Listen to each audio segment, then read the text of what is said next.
I need to share my what is up, guys. Welcome to RecCon Day 3. We're having some fun here.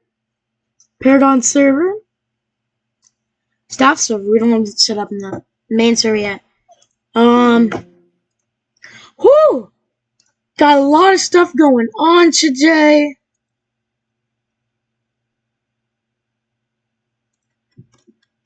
I'm gonna yell at him to join the stream. Okay. I just yelled at Coffee to join stream, so it should be joining in a minute here. Let me get Rec Room open. So right now I'm actually editing the video for that I was recording last night live, the after party video I said I'd do. I'm editing that right now. You can see this is the editing that I'm doing. Pretty cool, pretty nice, you know. Yeah, I'm working pretty hard. So the only reason I couldn't get this out a little bit ago is because, or this morning, is because it literally just would not let me. So yeah. We almost doubled our subscriber count yesterday. Really good. And yeah, I think that's gonna be it. So, yeah. Let me hop on Rec Room. Ah, I see one person watching. Is that you, Coffee? Is that you? New Coffee, who this? Okay, let's get on to Rec Room. Rec Room. Rec Room, baby.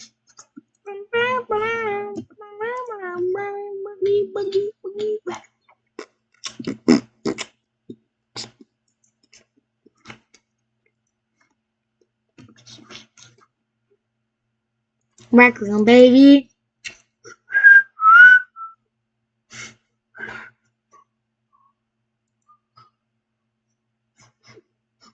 What is this? Microsoft Rewards. Oh. This better not dox me. Okay, it doesn't. Oh, okay. Or it did. I think we're good.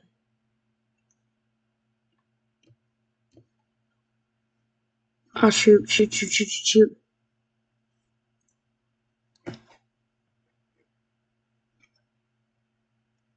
Oh, we're so close to the digital Robux refund.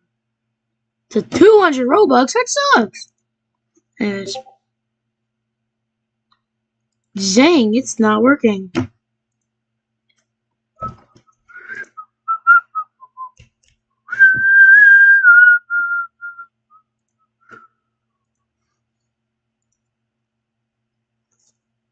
Maybe it is? Oh no. Because the live stream Rec Room's acting a little weird. And I don't want to end the live stream now. There we go. Rec Room, baby. Turn the volume up again. And that should be the only perfecto. Alright, boom. Let's get on. So we have about a panel in 20 minutes. So let me actually set that timer.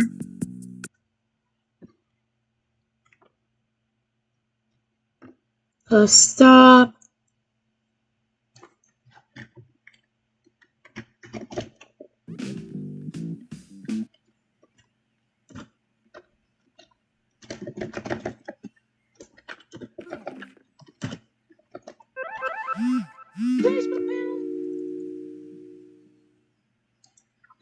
Oh, God.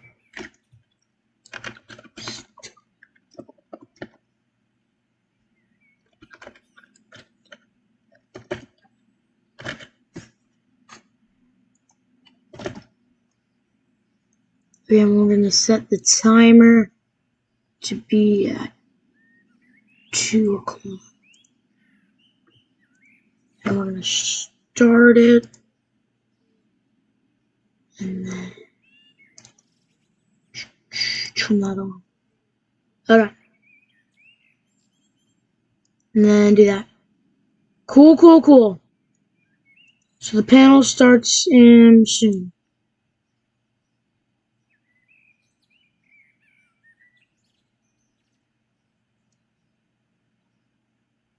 Look at that. Okay. Panel starts in about 21 minutes, so we have some time to kill. What's going on, everybody? Should we do the CapCut stuff?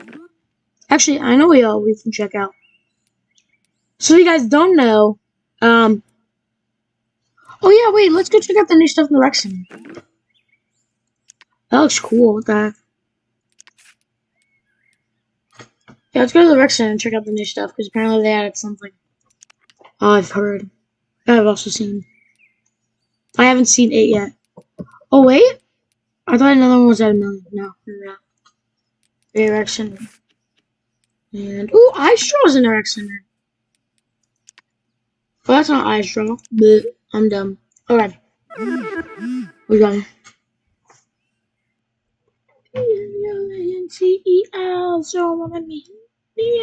Why do those RecCon characters like not look normal? Like something's wrong with their eyes.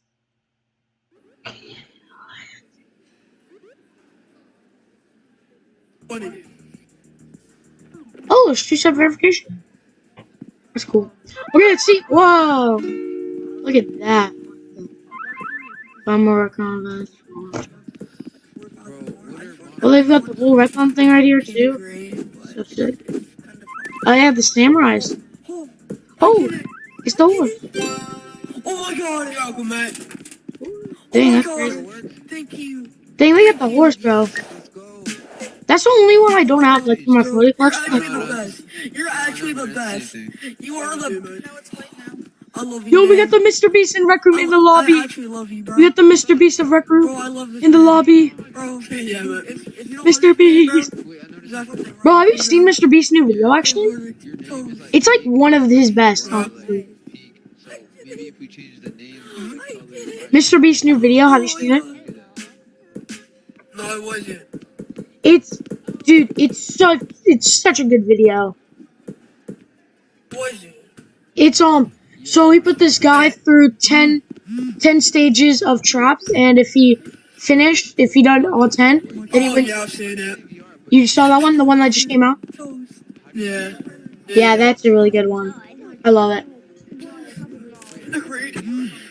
Oh, how many tokens do you have, like, actually?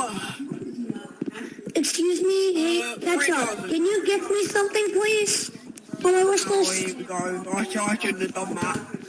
Alright, well, have a good RecCon. Hey, good. Moss, moose. Oh, wait, it's a bucket hat. Wait, I didn't know that. Give me something. Cover. It's a bucket hat. I thought it was a bucket skin. Can you give me something? I didn't know that. So I want the floaty so bad because I haven't, like, it's been so long, but. What are you talking about? Quote unquote. Hey. Anyways, when does it start? Hey, dude. Got about 19 minutes. Hey, floaty. Hey, Ash. Hey, Ash. Can you give me something? I don't have tokens. It doesn't have to be very expensive. It can just be. I have 87 tokens. What?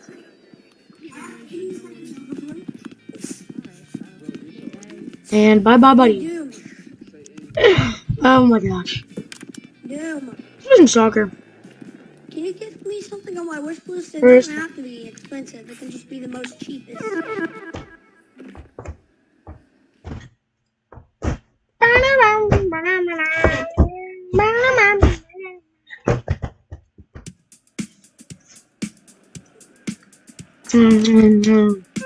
That's it. Blue team scores. Oh, sure, I'm on red team. Oh, I hate I can hear myself. What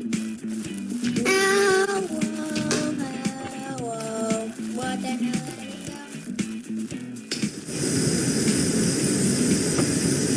Why are you helping the other team out?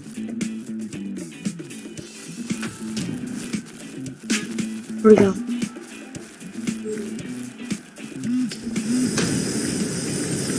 10 seconds remaining. Oh, we already lost.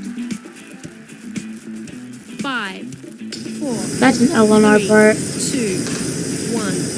Game over. Yeah, that was an LMR part. Hey, I just don't. Good game. I'm off. Let's see. Oh, I have a candy. Oh, bubble tea. Got some nice stuff. We got some candy apples and bubble tea. That's crazy. This is my first time actually getting bubble tea. Look at it. Ready to start.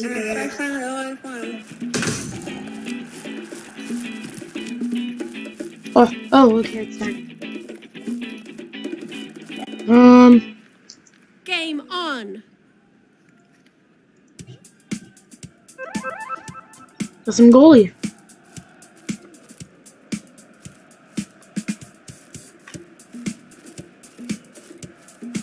I'm the goalie.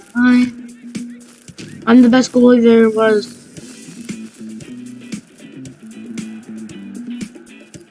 Says me. If you got anybody in chat.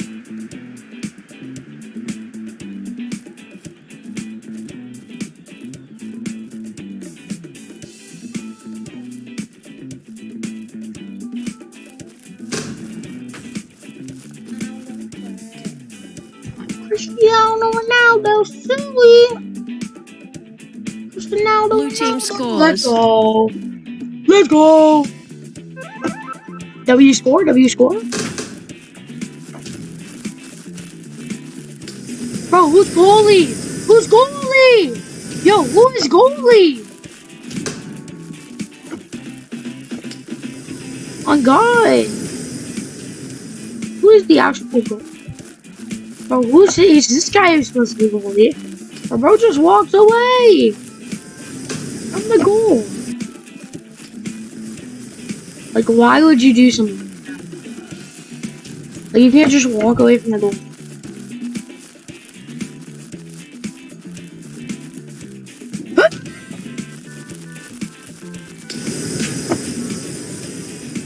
What?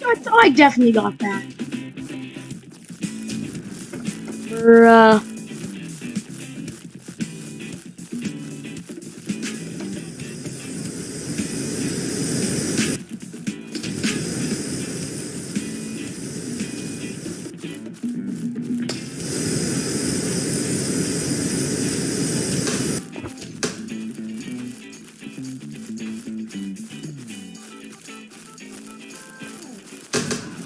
Bro, 1 what? minute remaining. See, it's the weird stuff like this that gets me questioning why there's a soccer game.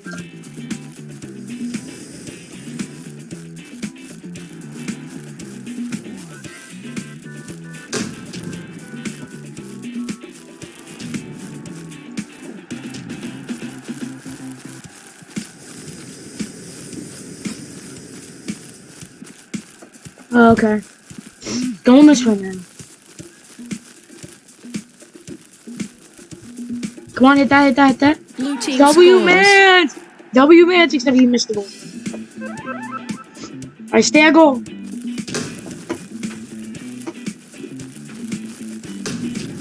What? Bro, that went back.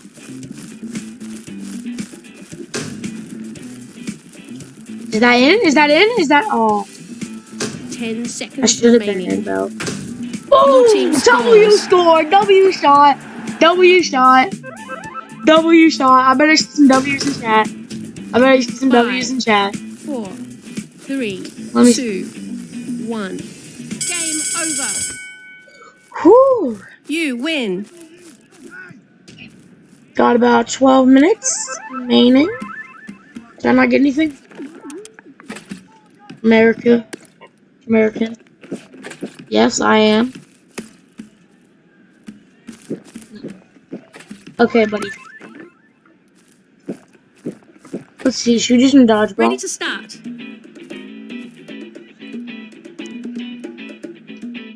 What's right here?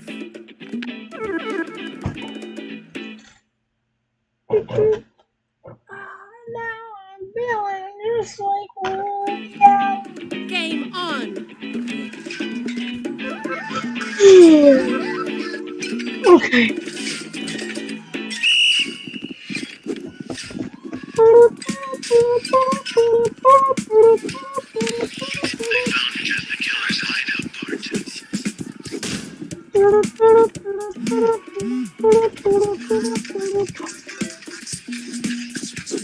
Hit.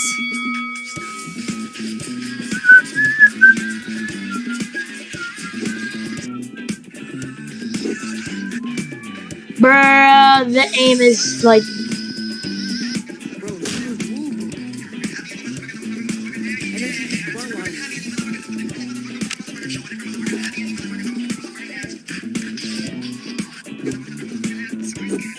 Got him.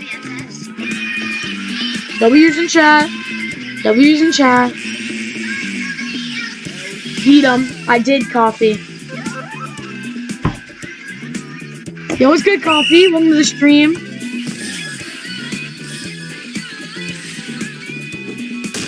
Hit. Look, can I grab that? No, I can't. Oh, no. I'm about to get died. Or I'm not about to get died. Wait, stop that. Alright, got me. Good, Coffee. Welcome to RecCon Day 3. Got 10 minutes until the event. And has the thumbnail changed? It still hasn't changed? That's... Oh, wait, don't kill me, don't kill me. I am the only one on my team. That's crazy. Abandoners. Abandoners.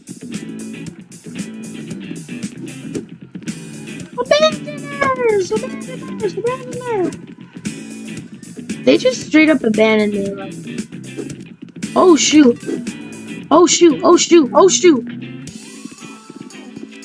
Hey, stop that, man. Racist. I'm just kidding. I'm sorry. I'm halfway done with the golden hoodie. Dang, Coffee, what you be doing?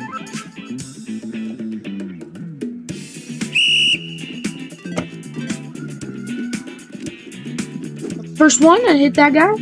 Have to stick him on. I'm gonna hit this guy. Oh, what? He almost like. Hit.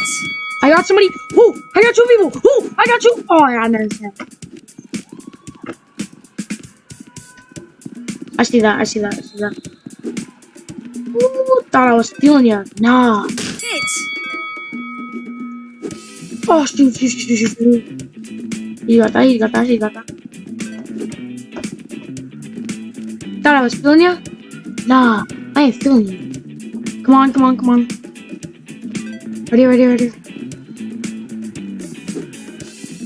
Oh, shoot. I'm about to die. The stakes are high, man. These stakes are literally high.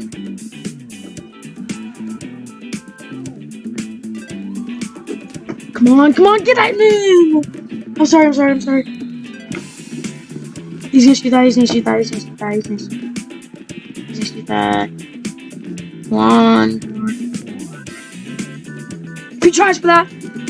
You thought I was feeling you? Nah, I ain't feeling you.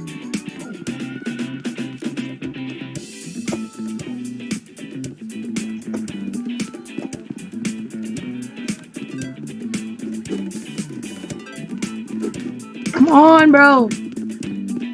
I can't do this. Oh, shoot.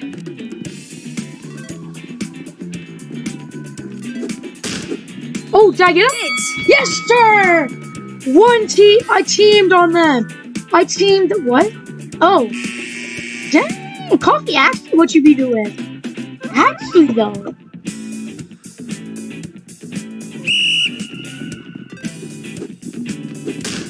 Oops, and I died.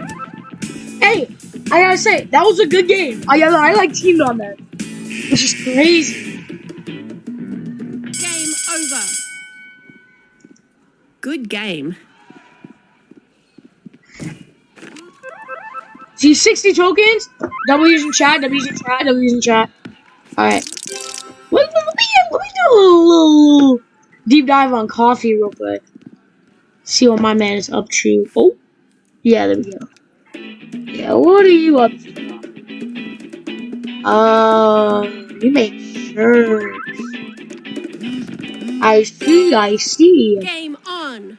I see, coffee. Is that... Hmm. It went from like good quality, bad quality. Good quality, good quality, bad quality. Good quality, good quality. I don't know.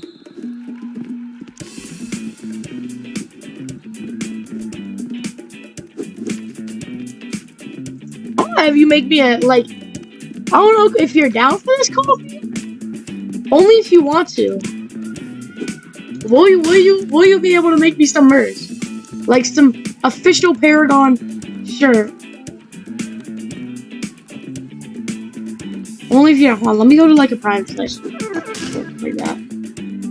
Only if you're down. The 10K one is the most bought for some reason. You can try?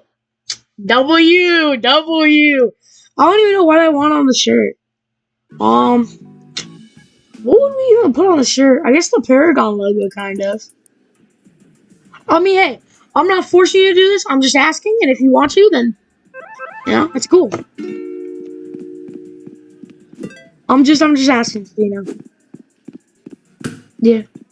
Dude, they released this, which was, like, sick. This is a hat. Which is, like, I have never seen that. Again, with the floaty that I am probably not gonna get, that I really want. How much does it even cost to get? So I need about 20 bucks. Dang, bro. And I bought the new bucket hat. You did? It looks cool. You got Discord? I do have Discord.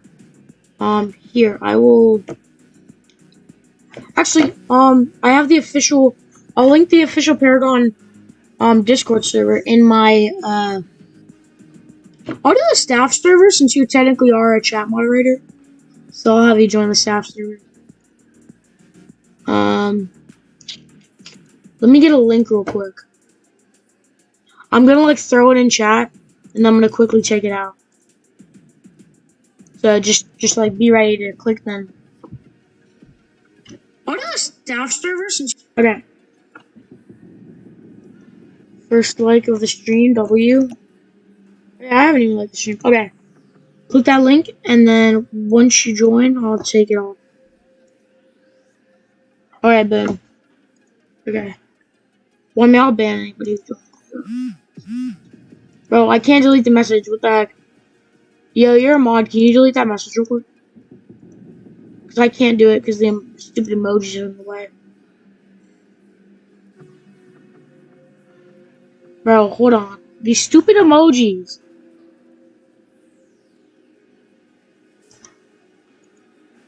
Delete. Okay, remove. I see. Okay, good. Okay.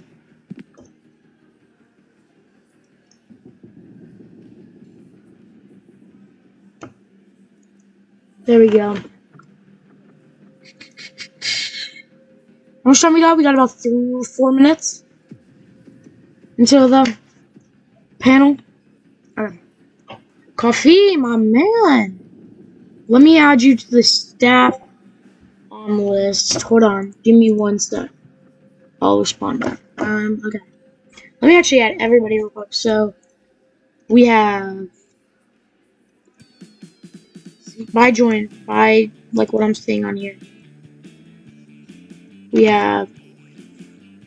Red... Boat. And she is music bot. We have MEE6, which is everything bot. We have who else do we have? We have underpaid.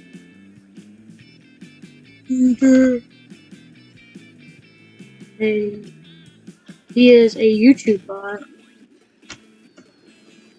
And then finally now we have coffee. And he is a chat moderator. And then, okay. We're building the list, man. We're building the list.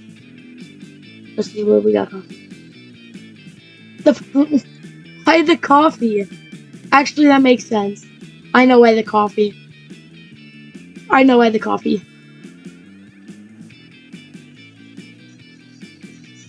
You have nitro? Oh my gosh. Are you like rich or something? Here, I'm gonna call you. Or should I call you?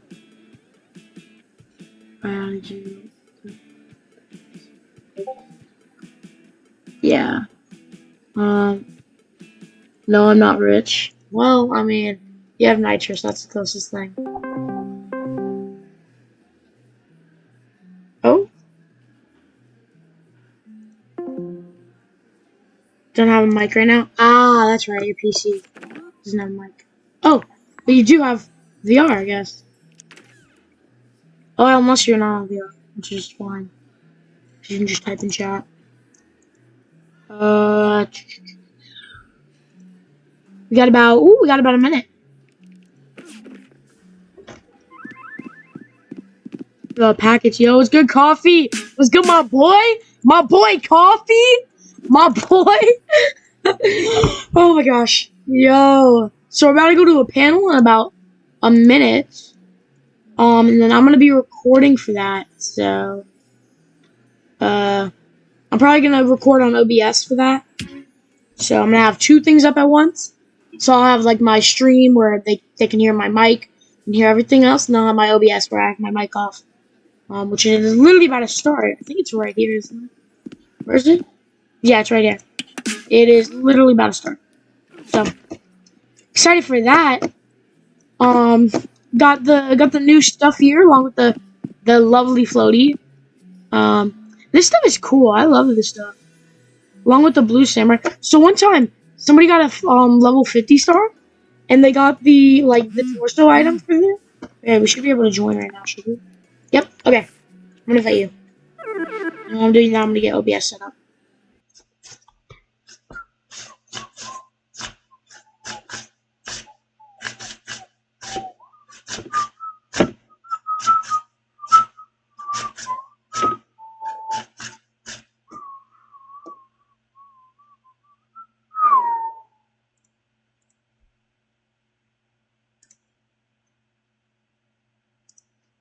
Okay. So that is that. Uh-oh. I drank a lot of Red Bull, guys. So expect good What? energy. I'm gonna let this finish with the coffee now. Oh, we got Peanut? I know this guy. Do I need to reinvite you, Coffee? I think I do. I was just taking you an actual minute. Okay. It's going good, guys. It's going good. I'm so excited that all of you are here. Yes, Angel is here. He's great. That's true. It's good. Own it. Oh, wait, I know that person. We can see the chat. That's so cool. Okay, let me turn Yeah, Laura's here too. Enjoy the spookiness because Laura and her team has epic spooky rooms. Okay, make sure my mic is Peanut, off. amazing. The most coziest and cutest rooms ever. Oh, thank you. It's so sweet.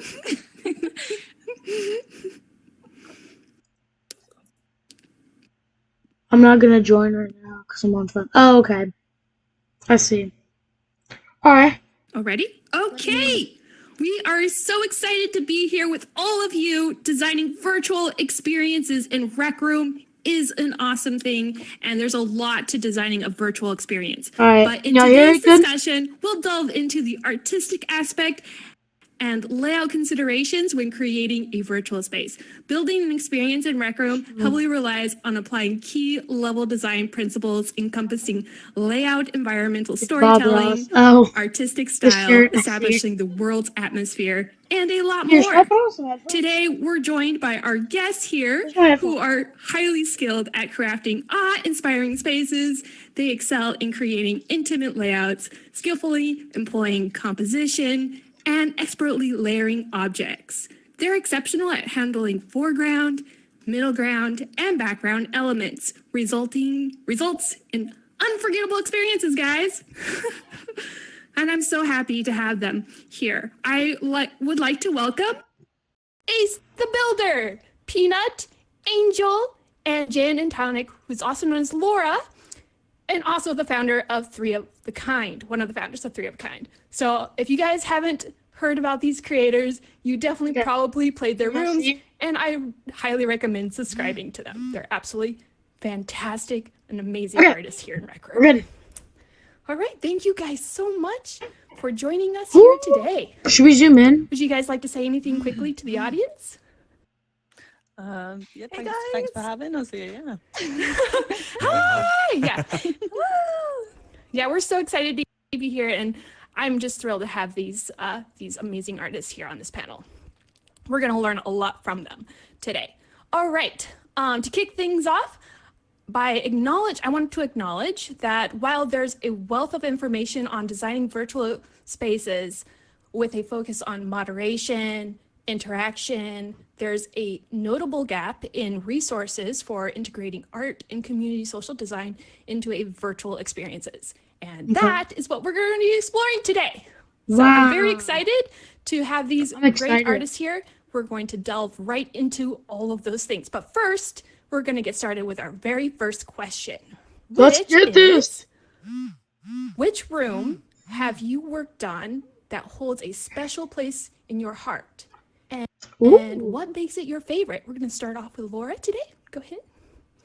And we'll just look down the, I think my favorite would be Rec Room Karaoke. I do like that room. What most people know us for, but it was just so much fun to make. I can't say that I really had a plan when it came to designing it. At the time, I had really bad COVID, and I just kind of winged it, and I just sort of went with the flow. And but yeah, it all came together really, really beautifully. And, I love your comparison. And that's when Ost was brought onto the Three of a Kind team as well. And it's just such an amazing room. It means a lot to all of us. Yeah. It's a beautiful room. There's actually a lot of great design elements in that room, and we'll probably touch base on some of those in this discussion. Absolutely fantastic room. Thank you. Yeah. Peanut, go ahead. Hey, I know Peanut. So I've like met for her a while, and I'm like hard stuck between two of my rooms, and that would be Timber Hollow and Ruins of Stone. Ooh, Ruins of Stone. Timber Hollow. I Ruins of really Stone. love Timber Hollow just because it was like a big creative. Dang, we have dream some of good mine. Like I creators was up building here. upon a lot of the ideas I had when I was a little kid. Like there's tunnels that you can go up like to the It's second so floor. And there's little animals. By the way, I can see chat right everywhere. now. It's I'm just like just a little kid's putting that dream. out there It's if you very want to talk. cozy. And then I really also enjoyed Ruins of Stonefall because it kind of kicked off like my real big like creator journey. Like I worked with a team and there was just so much collaboration Ruins of Stonefall involved. was There was a fun. little bit of like French culture, and I just get that. really enjoyed it. It was a huge project between all of us. And we all worked like our absolute best. And Probably just my logo. So like, it was just a amazing cyanish to color, see all those and then like the aspects camera with come the. together to Also, form you one can make the pair. experience. So I have been working on a new logo a little bit. Animation, The staff hired, one is outdated, I think but Engel did our 50/50. audio. So we But had there's concept this artists, concept we had that I have everyone where doing like instead of everything, the seeing text all those being pieces come cyan and together kind of was, like, blending a in really with the beautiful background, experience I that changed we really the wanna because like pursue when you're looking at it, you can't really see it. as a job So I'm now. thinking about making the text that says Paragon Ooh, I love Entertainment it. dark Love blue. it. Nice. So I'll send you. Hold on. I'll send you All right. what I'm For working on me, real quick I would have to through say, Discord. room for me is Gravity Pulse Co-op, a room that came out that's been hyped up for like well over a year. It's a 2-player quest. There's a bunch of cool stuff. Yeah, I'm going And to. working on it with my friend Noodle was it was a long process. We encountered a lot of roadblocks along the way, but we were able to create something that people hold near and dear to their hearts. They enjoyed playing. There's a whole community that we have started, and we're supporting people making fan games and all that. And it really just makes me feel like so honored to have been able to make and work on a project that big that it got that level of like a community around it, which was awesome. Give me just a That's amazing. second, Yeah, it because was I think it beautiful got too. taken out. Very nice. So I gotta like do Alrighty. something. Thank you. Sis. I think I'm kind of like in between, like with Peanut and stuff. I think it's either Infernius or Vitilis. I think both maps I really went for full work into detail and design and layout. And I think like Vitilis has its way of kind of making everything look lively. Oh yeah, I've played It that game. Yeah, has animations Ghost of the Butcher. main Yeah, characters, which I whatever enjoyed it's. making and kind of coming up with the sound design. There was also Infernius, which I'm just saying, Ruin Subroom still is like, I love it. even though I don't think I could make it much any better, even now that it's been like since folklore contest. But oh yeah, those would probably be my two favorite, which I'm not quite sure on which one might be my favorite. Wow. No, those are amazing. You're all the rooms you created is just absolutely phenomenal. Wow. All right. If you guys haven't heard of those rooms, I do highly recommend checking them out. They are absolutely fantastic rooms. I have. And now we're going to get started with our next Okay, question, hold on. You're gonna have to which give me is, a minute. I'll what copy this sources of switch. inspiration It's and methods do you being rely right on to kickstart your creative process when designing experiences here in Rec Room? We're going to start off with Laura. There's a lot of things that inspire us, to be honest.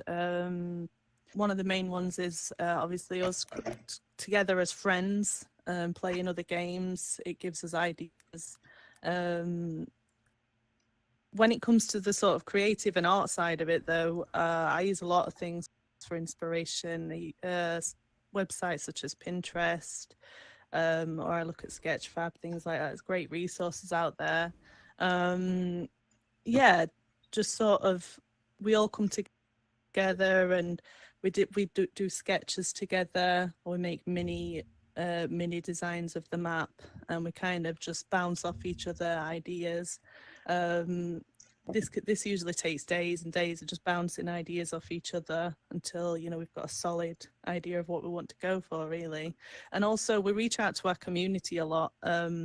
They tell us a lot about maps that they want to see one day from us, and they give us great ideas and inspiration. Especially our Discord community, it's the things that they tell us are great in terms of ideas, and that's usually one of the main inspirations that we use is the Three of a Kind community. They're just really great at helping us move forward with things. Woot. Love it. Yeah. All right, Peanut, what's your process? All right, I'm an ideas person. I have too many ideas. It's a killer thing to have. I love being creative. But yeah, for our teams, usually we have what we call a blue sky phase. And we throw up everything that comes to our mind, everything that could possibly work. There's nothing to criticize. Nothing is a bad idea in this stage. So we like to do this by spawning in like 5 whiteboards, writing whatever we want on it. We like to pull out our maker pen. We like to draw little shapes and create little like layers of elevation to explain like our ideas. And it's just super fun. And then on top of that, I also heavily rely on like Pinterest mood boards to get like ideas for what I want to do. And I really, really do ask everyone, like, you should really get into Pinterest and look at references. Oh yeah, art in references. Oh my goodness. Right. That's, yeah.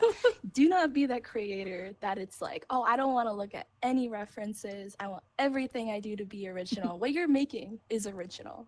Having references to add on to your ideas, like a sundae, is only going make it so much better. So yeah, that's my advice. Exactly, yeah. Oh my gosh. Pinterest is my my place. All right, Ingles. All right. So, like Peanut, I am a very strong idea person. I have so many ideas floating around my head, and a lot of this, surprisingly, comes through, or not surprisingly, comes through music. Sometimes I'll be listening to a song or something else that like some of my favorite artists or even some of my friends would make, and then I get ideas in my head for like sort of themes or like things that could go along with it, and like start brainstorming a lot through that. That's one part of it, and the other part is just a lot of like messing around and having fun with it. A lot of my recent projects and recent little things that I've been working on has just been me like messing around with things. Like the new throw handle component that came out, I came up with a really cool concept for a cool game that I might do. That was just me messing around like after the update came out. And I think ideas that come naturally through just toying with concepts and stuff like that is a really fun and like it's a very rejuvenating way to create instead of like forcing yourself to like write down ideas or stuff like that. It's very like free form. It's very cool, and I enjoy making things like that. Woo! Love it. Great. Aces. I like usually like starting to build something off like movies or like video games, and like half the time I go off like IRL references to kind of like make sure I have an understanding of how things look at like in real life and not just off the reference that someone's made previously, because that kind of like goes down and makes it worse and worse and worse. So you just IRL references are like my main point, and half the time I kind of like have a reference, just like I store them up. And I know there's a website called ArtStation, which is like a hidden gem for me, which I love, like just having a collection. Like I just go on there like every so often, find photos, add them to the collection. And then, yeah, I think, and then you kind of get those references, you build it, and then you can go off that just like on your own.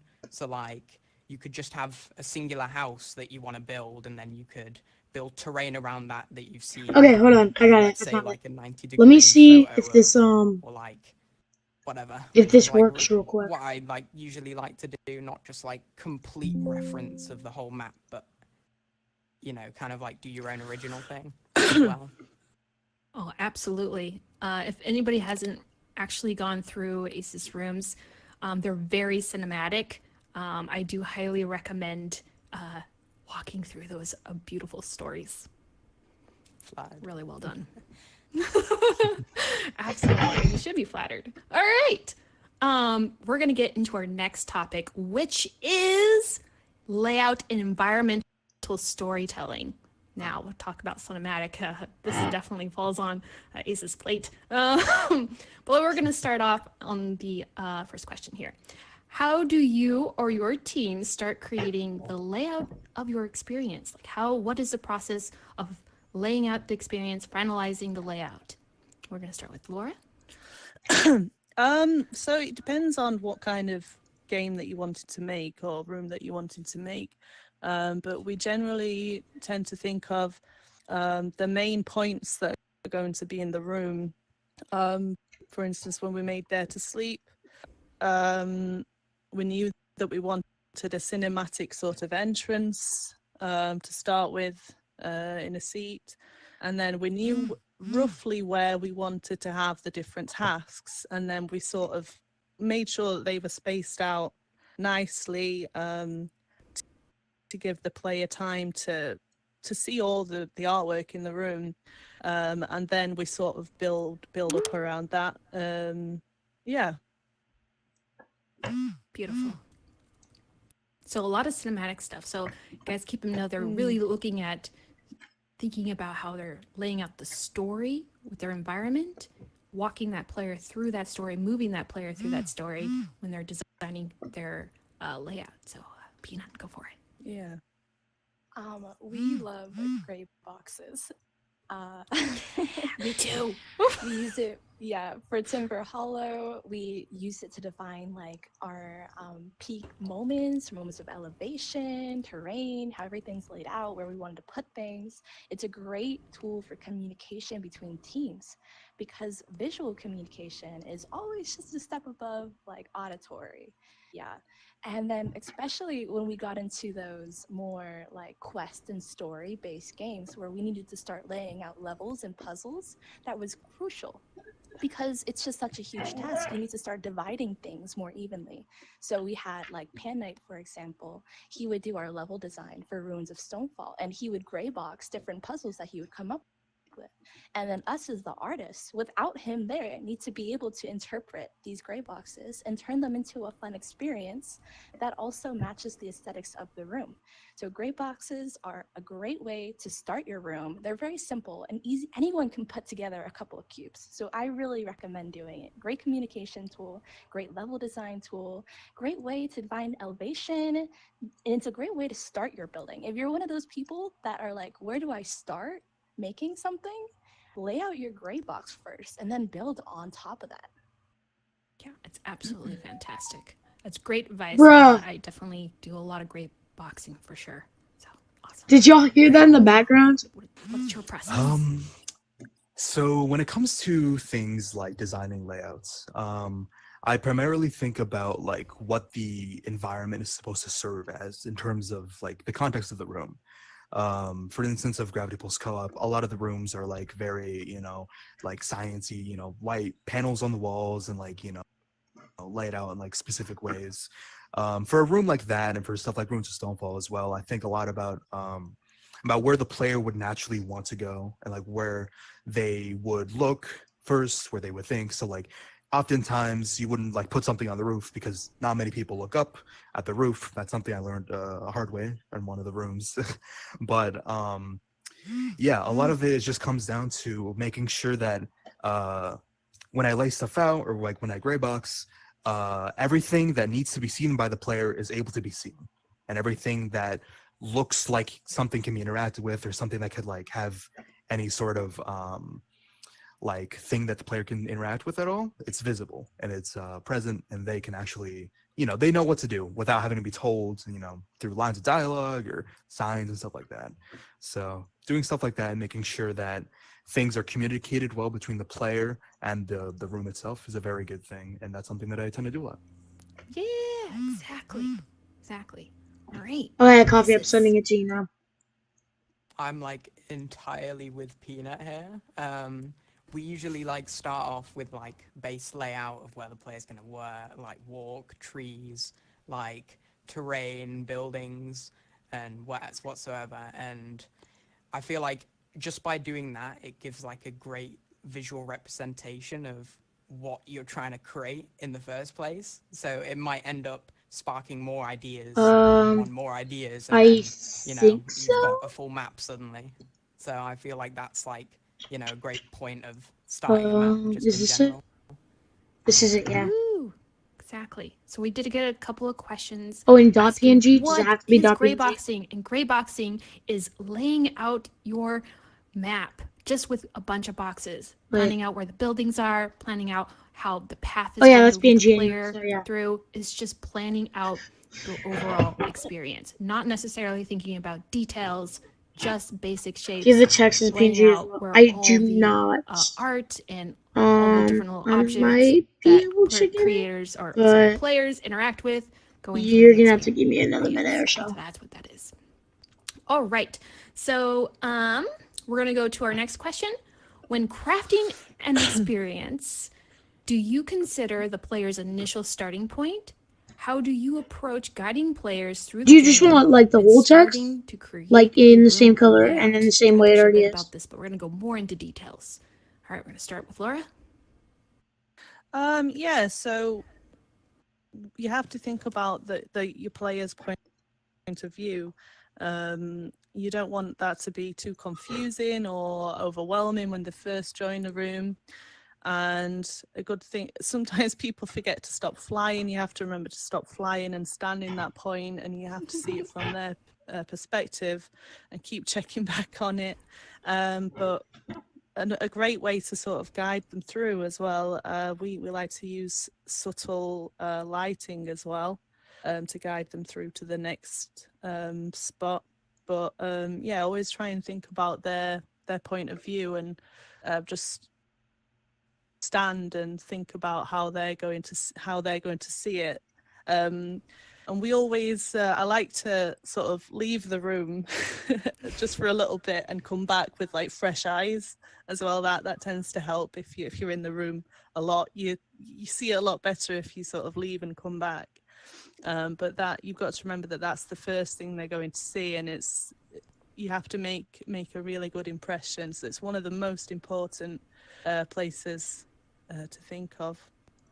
Yeah, exactly. And to expand a little bit on that, Laura makes really So scary rooms. I have And lighting is a big I have influence this. on her rooms. And just by the Hold presentation, on, when yeah. a player spawns into the room, they really see a grand composition, and then they're led through that composition. It almost feels So a I little have bit this. like Disneyland, but very scary. It's not as good. Hold on. Just gonna You already have the camera. I can just send scary you. Disneyland. Give me Take that one as a more compliment. Yes. All right. Pina, go for it. All right. When it comes to that spawning location, it really depends what kind of game we're looking for. Like in Ruins of Stonefall, we embraced clarity. Like we wanted to have a clear path for our players to follow so they could find their next objective. Even if these paths somehow got narrower and wider, narrower, and we just wanted to make sure that our players weren't getting lost or confused. We also use a lot of subtle lighting to illuminate places and objectives so players knew where they were going. And then for more laid back rooms like Timber Hollow, like from my spawning point of Timber Hollow, like kind of like Laura did, I did a lot of standing where the player was like spawning in just to see, okay, what am I seeing? So in Timber Hollow, what I wanted to do is I had a path, and then once you walked up through that path, like a little path in the woods, you could see like everything. There's a path going here, a path going here, Okay, I a got path it. going to the side, and then also there was another path going to the left. So you could choose all these different paths. We wanted to give these Here's the players text. like evoke a sense of It looks a lot better. adventure in them, and we wanted to give them as many options as possible, and also that big awe moment of them walking through that forest and then being able to see like, look at all the things that I can do. So just having like a good first impression full of lots of opportunities, filling that player's head with adventure and like just And being then ready to go out and see what there is to do. here It's just a is great point one to last start in. one just in case you. Absolutely. And I wanted to Oh expand wait, on that a download. little bit about that room. One of the things about what makes it my favorite is that the spaces are different. You're not walking into like a consistent Yeah, here's height one in the last thing space. just in The case. space overall has different heights Oh, that's the same thing. and So never mind. elevation, which creates a little bit Okay. it gives a little bit more adventure, as you were talking about, Peanut, and it just keeps people around in these little circle areas, these little communication areas that you created. So keep in mind when you're creating spaces, having a consistent space is a little bit boring, and then creating different heights in your space keeps things very interesting. All right, Engel. My philosophy with this is that I like to think of when you first join the room, the first few seconds is kind of like a YouTube thumbnail. If they get this picture of what the room looks like and what they can expect. If the player can't really decipher what's going to happen in the room or like what the vibe is in the first few seconds of them joining, looking around and like seeing everything and taking everything in and processing it, then it becomes kind of difficult to enjoy the room or be confused about what to do next. So a lot of what I like to do is to show players like a defined path to whatever that they're going to do in the room. but at the same time, I like to give players like the freedom to explore, because I feel like exploration within rooms, it varies between what kind of room, but exploration in general is just fun because you can find little, cool little art bits, or cool little things to interact with, and I think that's valuable. Yeah, definitely. You Good. played a lot of your rooms encompass a lot about what Laura and Pina actually create in their rooms as well. And you create a lot of interesting mechanics. And what mechanics we call in game design is like ingredients. And you have a lot of fun ingredients within your rooms that kind of lead players in different directions. Awesome stuff. Aces, go for it. I feel like the best thing, like when creating a room, is making the player like go like wow. So it's like not revealing a view or like a sub room right on their starting point, but to make them go like up a hill or around a corner, or just make it like hit them all at once. So there's also like level design, such as like making different levels and layers and onto the map to really make the player explore. For example, like going through buildings, climbing out windows, exploring through caves, What, the coach? like lakes, can also like really enhance like, the player's immersion. Yes, I just love that in a lot of your rooms. They have a lot of that. It's actually one of my favorites. Yeah, so we're gonna touch base a little bit more on that in our next question here. What? Okay, yeah. I observed that in many of your rooms, you incorporate different levels of elevation in your experiences. Could you share your thought process behind designing those design choices? Start with you, Laura. Yeah, so I'll talk about, I guess, our hangouts, like karaoke or our rooftop bar. I feel like if it's all just on one flat layer, it can the whole experience in itself can feel a little bit flat. And I feel like breaking it up. So with the Three Oak rooftop bar, you spawn into the room, and straight away you've got this conservatory which takes your eyes straight down to the main area, but we also have different areas that cut off in up and down, downwards to the fire pit, upwards to the piano, and then surrounding it all there's a balcony around it all. And I think it's great for people to feel like they can break off with their friends and create more intimate, cozy settings for them.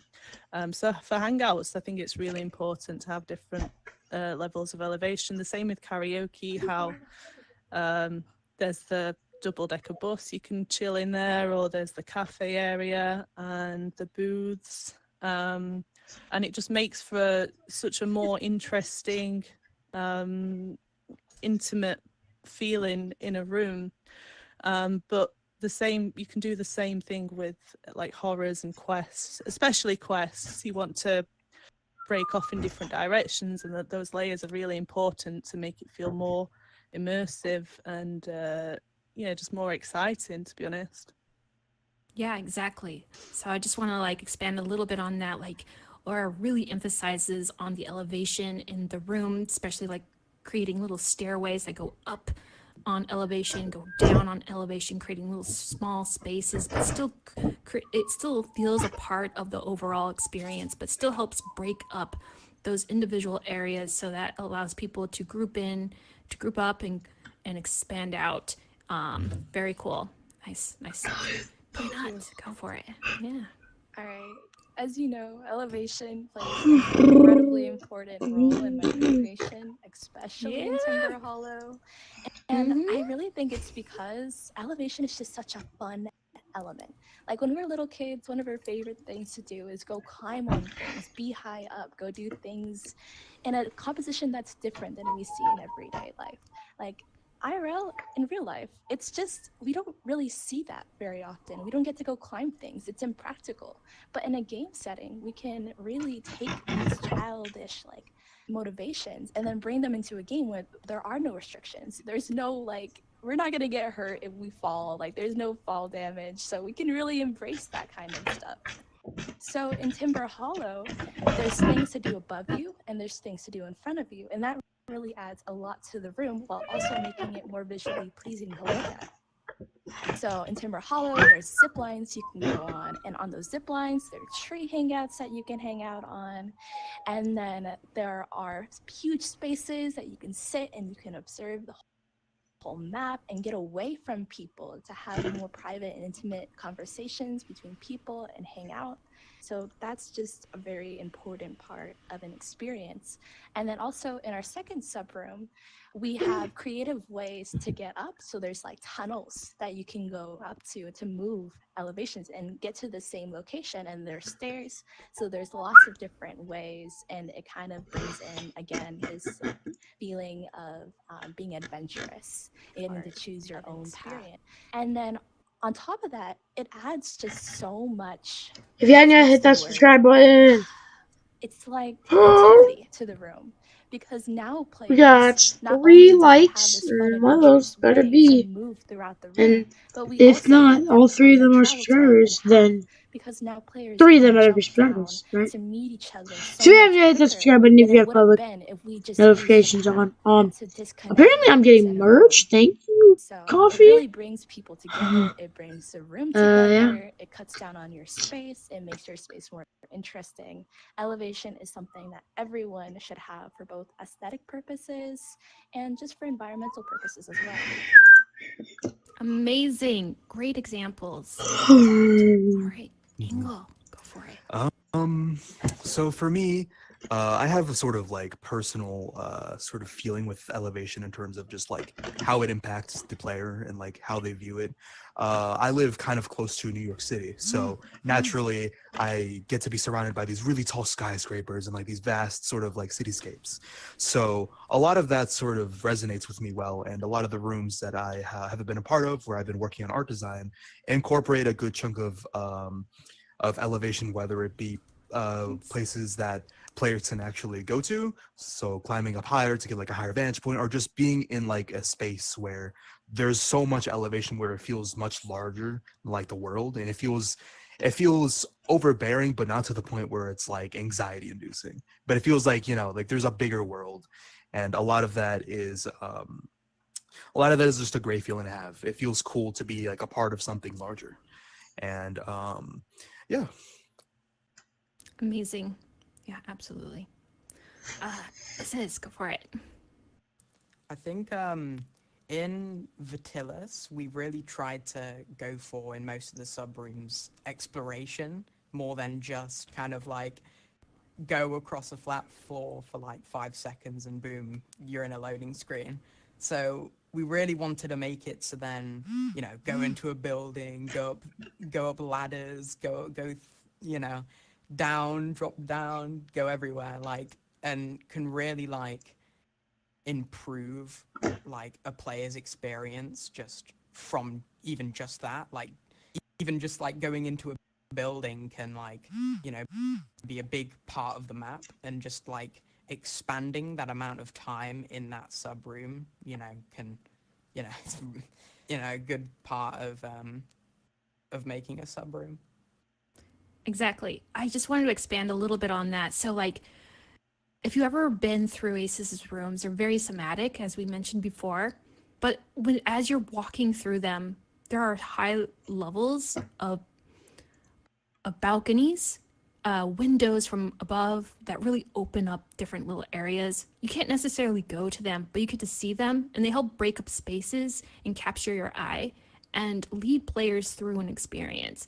It's really well done. I do highly recommend going through like all of his rooms to actually view all of that. It's really great. Okay, awesome stuff. We're going to go on to our next question, which is actually kind of an important topic. What are your thoughts on the pros and cons of creating a different types of spaces in virtual maps, such as an intimate space, which is a small space, compared to a larger map layouts? What are the complications? What are the pros and cons? What do you guys recommend? Let's start off with Laura. So yeah, there's pros and cons to both, and that again I think would depend on the type of map that you're wanting to create.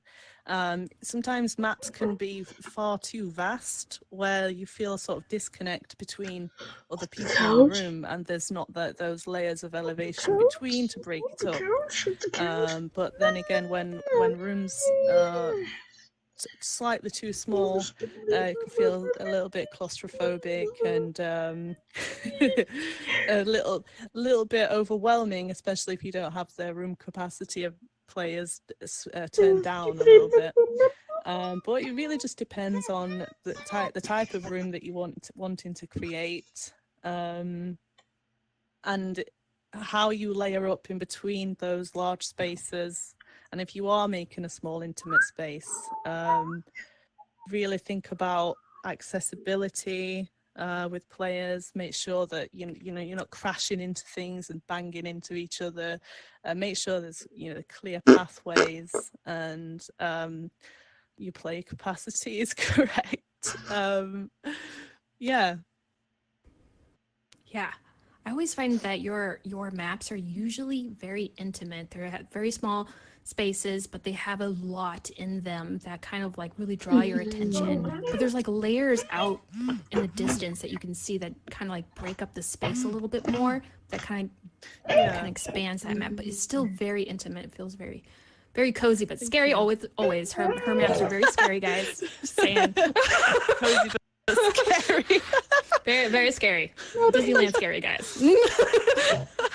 Disneyland, but scary Disneyland. All right. Peanut. All right. Well, when it comes to map spaces, I like to incorporate just a little bit of both. So in Timber Hollow, we have this big central space where there's picnic tables, and it connects you to all the smaller intimate spaces in a room. And we also use that composition for our next subroom because honestly, it is just the best composition to have a nice open space and then have that break up into like a circular like area where people can go hang out more intimately. And not just in the context of hangouts, but this can also be applied to other rooms, such as Ruins of Stonefall, which is a quest room. We'd have very intimate like hallways and corridors where we'd break off vision using foliage, and we'd bring players to more open spaces, but that still had smaller objectives. And these areas would open up so that we could give the player a sense of awe. Maybe we'd have an elephant walking through and it looks like there's lots of open space, but we keep our player focused on our objective, which is in our next intimate space. And we do this through lighting, and we do this through dynamic elements such as like buttons that we can interact with.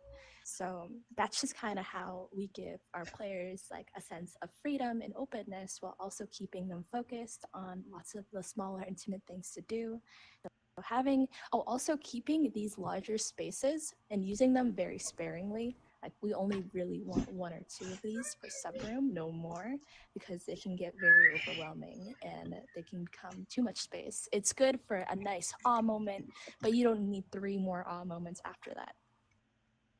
No, I just love a lot of the rooms that you create, Peanut. Like the spaces that you create are phenomenal. If anybody wants to learn about space or create really great spaces, you have to go through Peanut's rooms. They're really, really well done. You'll learn a lot from them. I would sit there and study them if I were you. Thank you, I appreciate it. Yeah, Angle, go for it. Okay, so I often play with the concepts of having intimate and then more larger spaces, and oftentimes it's very fun to have like a contrast between the two, like Peanut said, to have like an awe moment for players to go through, and it's very fun to play with the concept of switching between them. Of course, you don't want to overdo with the large spaces, but you don't want to overdo with the small spaces because they can feel too cramped and feel too closed in. So a lot of the rooms that I've worked on, they have a very nice blend of having open spaces where people can gather together or talk or interact with each other, but then there's more secluded areas that are more intimate where people can go and talk, or they can have conversations and other sort of things like that. One room that comes to mind is Evermore for the Solstice contest. that room, while it also played very well with elevation, there was a lot of like sort of playing with those sort of spaces where there's this one like the big sort of room that you're in, the big circular room, but there's also little tiny spaces where you can go like behind curtains or like little carpets or just little corners of the room that are split up. And all together, it brings players together, but also keeps them, if they want to be, separate so that they could do their own thing. Yeah, same here, guys. If you ever really want to study space, and I do highly recommend studying spaces, especially if you're creating in Rec Room, you need to check out Engel's rooms as well. They are Saying this about fantastic everybody. experiences. And one of my most favorite experiences is Cyberhop. I love Cyberhop. And I love Evermore too. Evermore is amazing, and you just mentioned that too. It's very good rooms. I do highly recommend taking a look. All right, Isis, you want to go for it? I feel like having a large and diverse map can lead to like massive ink limits, and so like you're limited to how much detail you can have in a map if you know make it too large and expansive. So like on the other hand, you can have like small layouts, but it will limit like the amount of freedom a player can have, like exploration and all that. So I usually like mix of the two, and you know you have enough exploration to add that freedom aspect, but it's small enough to add like enough detail for it to be like still like wow. Yeah, no, it's absolutely very true. All right, guys, we're gonna skip our next question because we are actually, we're gonna run out of time. So, we love this talk. This talk is amazing. All right. All right, so I just want to say this is one of my favorite topics, layout design and environmental storytelling right here. This is very important. Now that we've learned some new techniques here, and I would highly recommend going and studying all these rooms, I want to say that we need to jump into the art style, and we're going to start talking about that topic, and that is a fun topic, and we all love this topic, especially all these creators are amazing at this. So we're gonna start off with our first question on that. When you first start a project, what is your process for landing on a style for the project? After laying out everything, what is your process of laying on the style? What advice would you give to other creators when they are trying to pick a style? Let's start off with Laura. What I was trying to think of is what sort of emotion or feeling you want to evoke onto the player. So with sort of when we made Silent Hill Origins of Evil, I wanted it to feel very enclosed and very detailed. So even with the prop design of everything, I wanted everything to be intricately detailed to feel as immersive as possible. The more you're immersed into an environment, the more scary it can be. But then again, very scary. So like with Dare to Sleep, I wanted to portray a young child's sort of dream nightmare state. So everything was kind of topsy-turvy and twisted and kind of simplistic in ways. So try not to sort of fixate on one style. Try and be open to trying different styles of building, whether it's low poly or cartoony or detailed. Just depends on the room and what sort of feeling you want to give to the player when they play the room. That's what I would say. Yeah, I'm just going to expand on Silent Hill here. I screamed in that room, just saying. That room was scary. That pulled me into the TV, and that was like another experience that I never want to experience again. Saying. Guys, be prepared for these to scare. All right, go ahead, Peanut. All right, I'm a style person. A lot of people know me for my style. I tend to gravitate towards a lot more like organic shapes and whatnot. It's one of my favorite parts of building is like making something and then having people recognize my work. It's like a signature almost. And people ask me all the time, like, can you please teach me how to build in your style? But I really think that style is something that we all need to develop as our own signature. So I always tell people to try and practice on their own, kind of like how Asia said, using real world examples and then creating them how you would like to see them. That's a great way of creating style. Now, when it comes to doing a project with people, a lot of people assume like they're working with me, then they're using my style for the most part. Unless I'm helping out on someone else's project, then you need to learn to be adaptive and being able to observe something and know exactly how it's made. And that's just something that comes with a lot of practice, is learning how to shift between soft edges and hard edges and how we portray real world elements. It's all subjective. So just making sure that you're able to both create and embrace your own style while also being able to mimic other people's style will help bring in a lot of unity to your room. And that always feels better when the room feels like it was made by one collective creative person rather than 8 different people with different ideas of how to build a tree. I love it. That's beautiful. That was beautiful. Well said. All right, Engel, go for it. Again, like the others have said, it does depend on the room that you're making. Some rooms are just better, like the concept is just better to land on one specific style than another. There's a lot of sort of, I guess, talk with the groups that I've worked with, a lot of talk about style and like overall aesthetic and vibe that the room would give off to the player. So like how I mentioned before, the sort of like the first few seconds when a player joins the room is immediately what they remember the room by, usually. So when I think about that, I think about usually styles that are either detailed enough to where they are, very nice to look at and they leave like a sort of memory in your brain. Or they're unique enough, so they use a lot of different types of vibrant colors and stuff like that. One room that pops in my head is Lavender Haze. A lot of very nice purple and like blue colors in that room. It was a very pretty room to look at. And I remember going into the room for the first time, and I was like, wow, this is a really, really pretty room. It immediately caught my attention and all that stuff.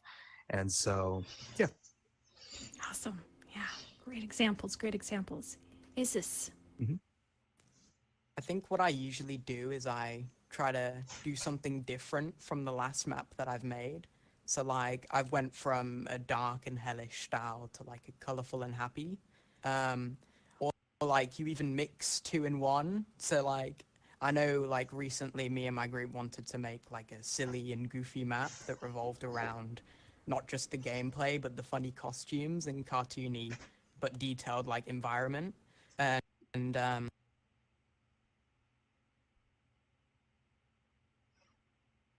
I know in Vitilis, I really wanted when custom colors came out, I really wanted to, try and use it as much as possible inside of the terrain. So I had like different colors on the trees, on the ground, like, and everything. And even the lighting was all, pink shade. And was all, pink shade. And was all, pink shade. And was all, pink shade. And was all, pink shade. And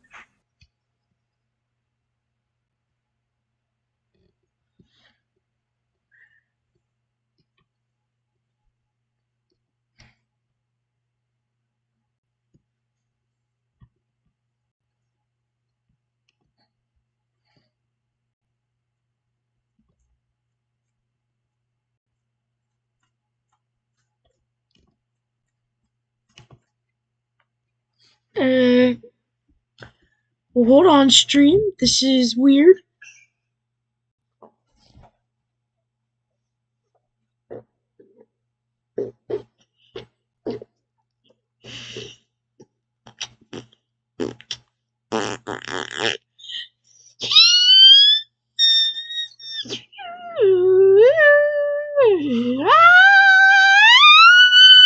No, I can't. I'm trying to hit the end. I'm sorry. Doing my vocal exercises. Um, I don't know what just happened. Let me try and rejoin. Like, go back to Rec Room real quick. Yo, what's good, Heavy Deer? So, I'm doing RecCon right now. I was looking at a panel, and, my Rec Room crashed. So, that's what's going on right now. Oh, what are you up to today?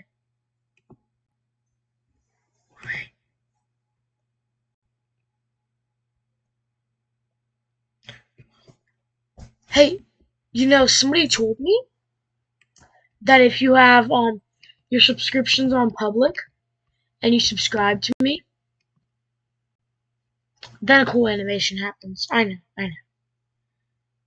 Maybe we should test it out, yeah. Remember if you're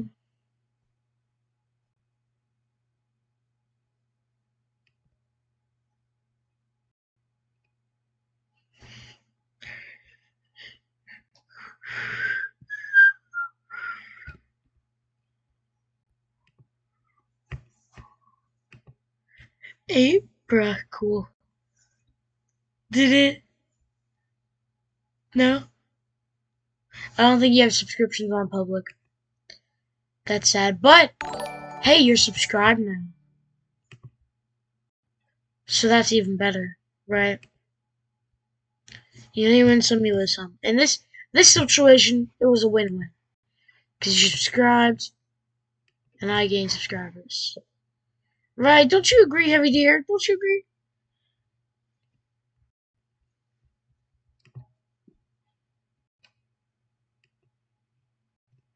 Yeah, you agree. Heavy Deer agrees, guys!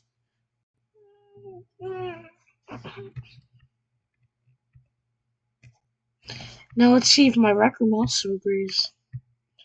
So right now it's not in the panels I'm still.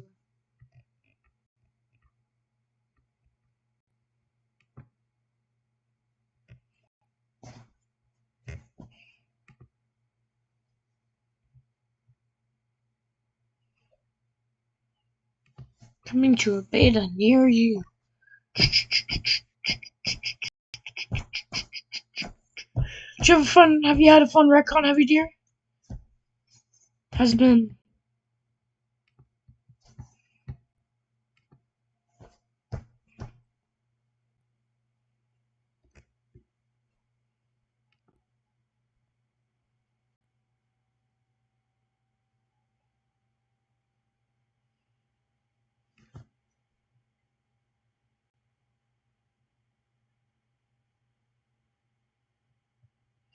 Dang, we've almost doubled our subscriber count since the start of RecCon. Actually, I don't even know, 8-tripled. 8-ipled? I'm gonna call it that. 8-ipled our subscriber count since the start of RecCon. Oh, do we get some more? There we go, we're back. Bum bum bum bum bum. Bum bum bum bum bum bum. Bum bum bum bum bum.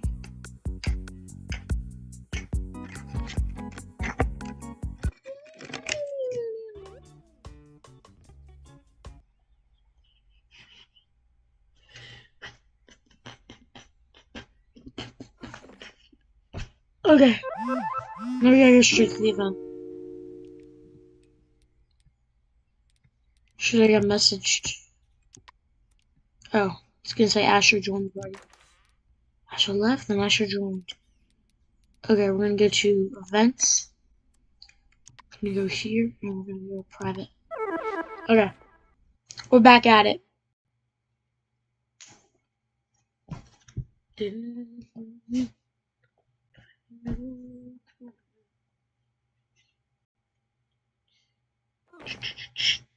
You know, you couldn't really know which way to go because there were just so many different, drop down, go upstairs, go in the building.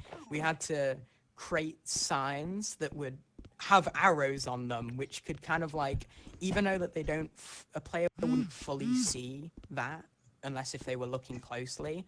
Kind of like their brain would kind of know that they're supposed to go down there, and you can kind of tell, you know, you can guide the player through the whole sub room without them even knowing that they're being guided through the sub room.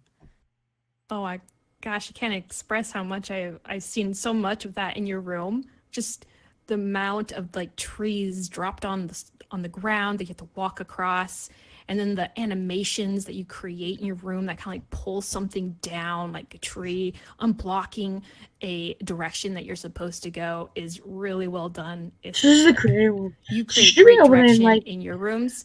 I do 20 highly, minutes or again, something? recommend going through those.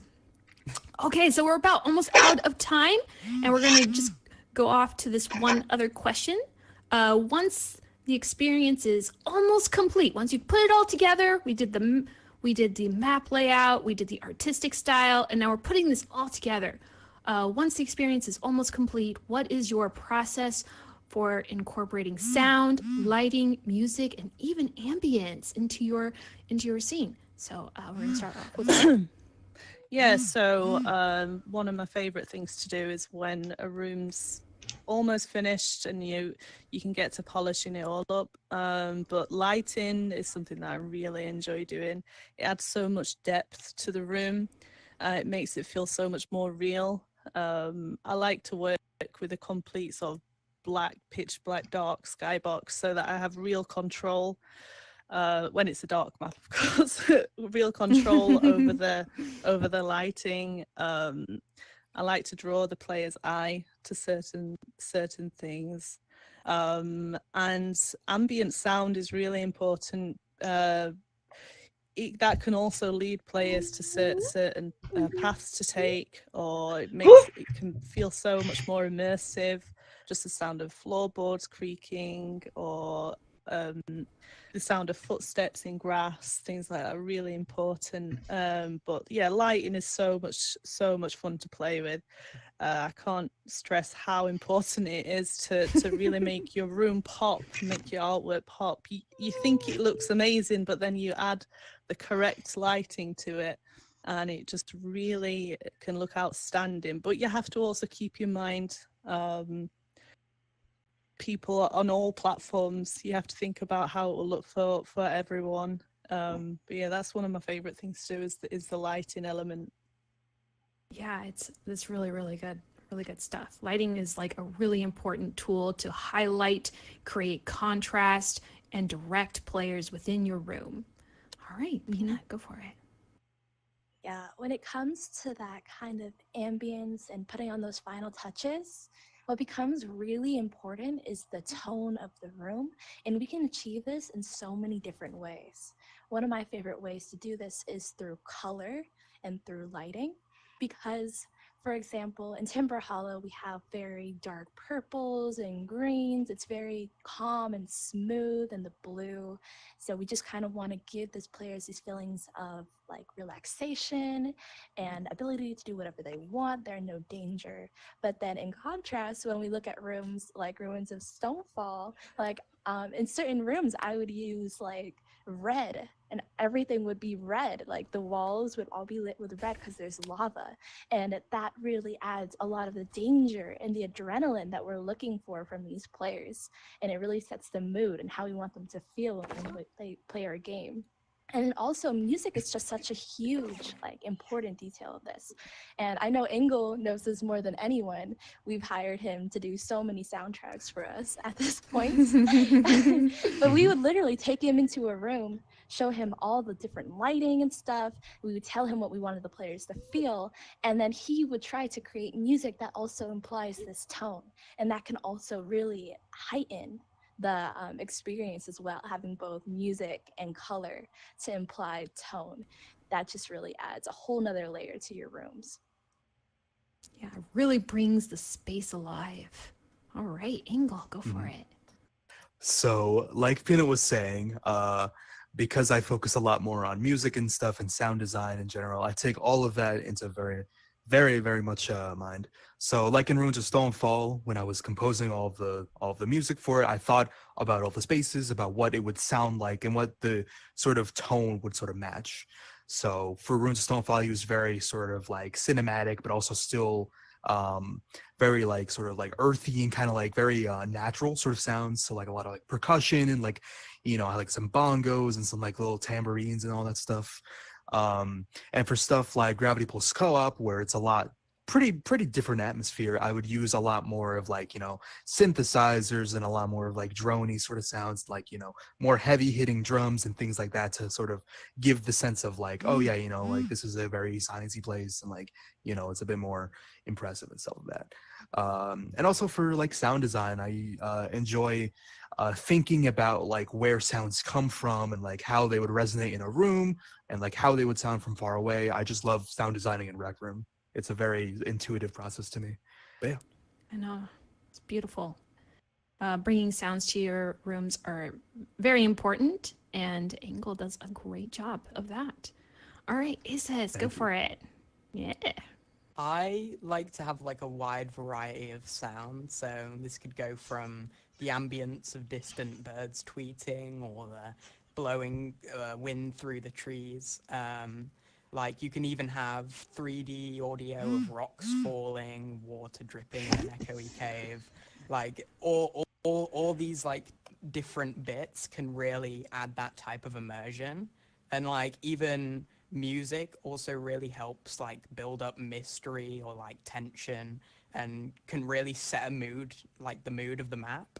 And lighting can also, you know, really, that's like the main point of a whole entire map that can change the course of any bit of detail, any bit of anything. Like I know I went in one of my maps and I accidentally deleted one of the like sky dome and like lighting, and oh my god, I'm like, what is this? This is ugly. So it's like you lighting is absolutely everything. I usually like to start with the lighting before I build absolutely anything, just to know exactly where the shadows are, where, you know, or like it can also like boost your like motivation on finishing a map if it's looking better than with bad lighting. But it can also kind of make you happy when you put in that light and it's like, whoa, this is amazing now.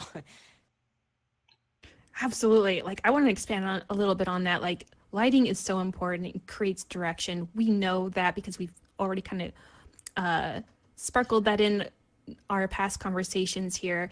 And world lighting, creating your direction of like where you want the player to see, like if it's the moon in the distance or if it's the shadows pointing players into that direction, it's really great way to start actually thinking about early on in the process. Awesome. Thank you so much for bringing that up. All right, we are up on time, guys. Wow, it's great to hear all of these different ways of working and seeing everything come together. This talk has been amazing. I hope this panel has been helpful for many of you. And I hope this really helped out with helping you design your experiences. Now, just keep in mind, like, you know, want to start laying out your maps, create lots of mock-ups of your maps. Gray boxing is very important in level design. And then you want to think about color and style and bringing that all together with your team.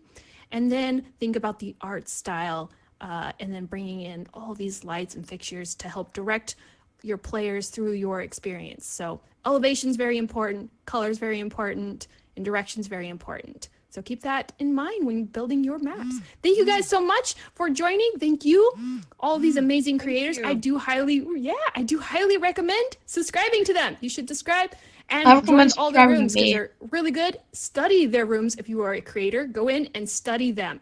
Walk in with your friends, talk about the differences, and learn from them because they have really great experiences.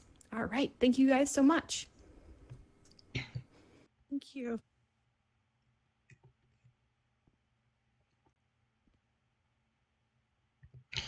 Okay. Well, that was pretty cool. All my developers, aspiring developers out there, y'all know who y'all are. Yeah.